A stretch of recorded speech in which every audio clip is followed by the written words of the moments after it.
Bom dia, meu nome é João Vitor, eu participei do programa PIBIC UniOeste. O meu trabalho é intitulado Efeito do tempo de exposição na atividade do fungo Bovera baciana NET76, visando um dispositivo de atração e infecção para o controle do percevejo marrom da soja e os quistos zeros. Esse trabalho foi desenvolvido por mim e pela Amanda, sob orientação do Prof. Dr. Luiz Angeli Alves. A soja, ela é um dos principais grãos que movimenta a economia brasileira. Diante disso, ela é acometida por diversas pragas, e o percevejo marrom da soja é uma das principais. A utilização de produtos químicos é um modo convencional de como o controle desse tipo de praga é feito. Entretanto, com o passar do tempo, esses insetos eles podem desenvolver resistência a esse tipo de produto. O controle por fungos entomopatogênicos já vem sendo estudado há um tempo e a sua eficácia já é comprovada. O fungo Bovéria baciana é um dos fungos que já são utilizados para o controle desse tipo de praga. Esses fungos, eles normalmente são aplicados através de pulverizações. Além desse tipo de aplicação, dispositivos de atração e infecção podem ser utilizados, pois oferecem um mecanismo de autoinoculação. Diante disso, o objetivo desse trabalho foi avaliar a atividade do fungo Bovéria baciana no S76 na mortalidade de eusquistos zeros em diferentes substratos e tempos de contato, a fim de desenvolver um dispositivo de atração e infecção. O percevejo, então, ele foi criado em laboratório com umidade, temperatura e fotoperíodo controlado e recebendo dieta natural. O fungo ele foi produzido em placas de Petri com meio de cultura para esporulação e incubação de 7 a 10 dias. O fungo ele também foi produzido em arroz, utilizando sacos de polipropileno com 200 gramas de arroz cada, o qual recebeu a inoculação de uma suspensão de 10 nanonaconídeos por ml, seguido de incubação de 7 dias. Ambos os dois substratos de produção ficaram em condições de 26 graus e fotoperíodo de 12 horas. Para avaliação do tempo e substrato de contato, grupos de 17 insetos com mais ou menos 72 horas após a emergência foram expostos a 3 diferentes substratos, sendo o substrato A o arroz, o substrato B conídeos secos mais terra de diatomáceas e o substrato C apenas conídeos secos. Esses insetos eles ficaram em contato por 30 segundos, 60 segundos e 120 segundos. Foram feitas 4 repetições. Após o contato, esses insetos foram transferidos para outro recipiente plástico onde ficaram por 1 hora, para eliminar o excesso do substrato aderido à cutícula. Após esse tempo, eles foram novamente transferidos para outro recipiente, onde eles ficaram até o final da avaliação, que seguiu por 10 dias. Os insetos que foram mortos durante esse período passaram por um processo de desinfestação e por câmara úmida, para estimular a conidiogênese. Para a estimativa da quantidade de conídeos na cutícula do inseto, 2 insetos de cada repetição do bioensaio anterior foram selecionados de maneira aleatória, totalizando 8 insetos de cada tempo e de cada substrato. Esses insetos eles foram individualizados em tubos Eppendorf e a contagem foi feita em câmara de Neubauer em microscópio óptico. Para a avaliação da atividade inseticida, o substrato selecionado na etapa 1, que foi conídeos secos com terra de diatomácea, foi exposto à variação de temperatura. Para isso, placas de Petri contendo 1,1 grama desse substrato foram incubadas por 8 dias. Para avaliar a atividade do fungo nos insetos, foram utilizados 15 insetos por repetição, os quais foram expostos ao substrato, com 1 dia de armazenamento e 8 dias de armazenamento. A avaliação seguiu por 10 dias, adotando-se os mesmos procedimentos da etapa 1 para a seleção do substrato.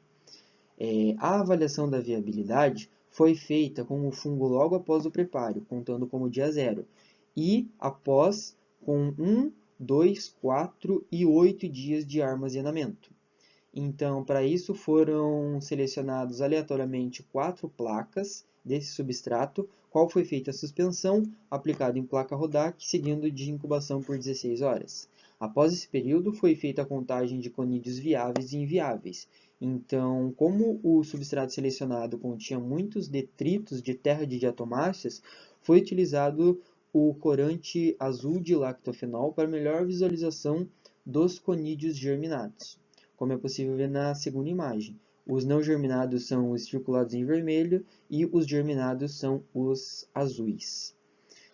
Para o dispositivo de atração e infecção, os testes seguiram em casa de vegetação, com plantas de soja. Então, um grupo recebeu um dispositivo com conídeos secos mais terra de diatomáceas e um feromônio de atração sexual desenvolvido pela Embrapa. Em comparação, no outro grupo, o fungo foi pulverizado nas plantas de soja. Na avaliação do tempo e substrato de contato, a mortalidade em todos os tratamentos variou de 92% a 100%, sem diferença estatística entre os substratos. A mortalidade confirmada também não teve muita variação, mostrando 60% e 95% nos diferentes tempos e substratos. Muitos estudos ressaltam a importância de avaliar o tipo de substrato de contato do inseto com o patógeno, como observado por Stenkrause e Lord e colaboradores. Entretanto, nos substratos avaliados nesse estudo, não houve diferença significativa na mortalidade total e confirmada. Esses resultados demonstram um potencial do uso do fungo em um dispositivo de contato, onde seria necessário apenas 30 segundos para que já houvesse uma mortalidade considerável.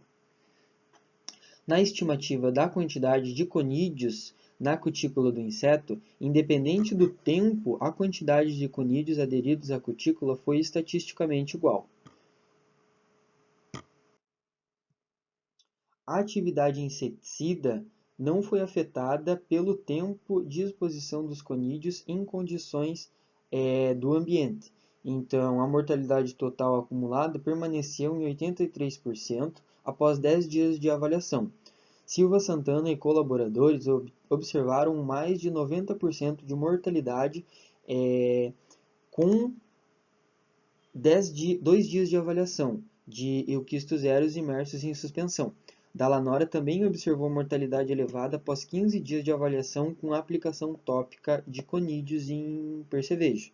Então, é possível observar que as diferenças metodológicas, como volume, forma de aplicação e concentração, explicam esses resultados variados.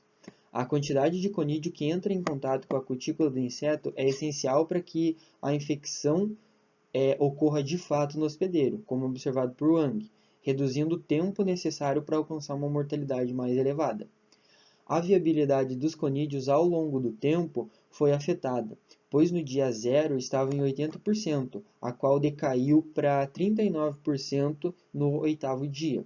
Então, apesar da queda significativa, a mortalidade total e confirmada não apresentou diferença estatística durante o 4º dia de avaliação e o 8º, pois mesmo quando os conídeos sofrem algum estresse que causa a redução da viabilidade, os propagos que ainda estão ativos, eles são capazes de induzir a mortalidade no hospedeiro, como observado por Fernandes Bravo.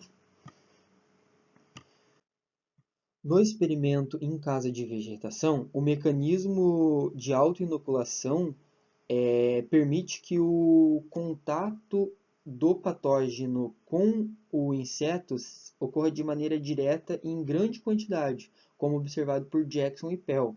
Então, fazendo com que em menos tempo o hospedeiro seja capaz de se contaminar com uma grande quantidade do substrato em que ele entrou em contato, né? Então, além do mais, o substrato de terra de diatomáceas misturado com o conídeo favoreceu a ação do fungo. Então, teve uma melhor aderência à cutícula. Isso porque a terra de diatomáceas ela causa uma adsorção na cutícula do inseto, gerando uma perda de água, como observado por Howard. Então, foi possível concluir que não houve efeito dos diferentes substratos independentes dos intervalos de tempo. O substrato com nídeos secos com terra de diatomáceas, mesmo contendo menor quantidade de fungo, causou mortalidade considerável, desse modo atendendo os objetivos da pesquisa. Além disso, o dispositivo de atração e infecção atraiu e infectou adultos de euquistos eros, devendo ser avaliado em condições de campo. Eu agradeço à UniOeste e a todos os órgãos de fomento, de pesquisa, ao professor Luiz pela orientação na pesquisa e a todos os colegas do Laboratório de Biotecnologia Agrícola pelo auxílio nos experimentos e pelos cafés. Muito obrigado.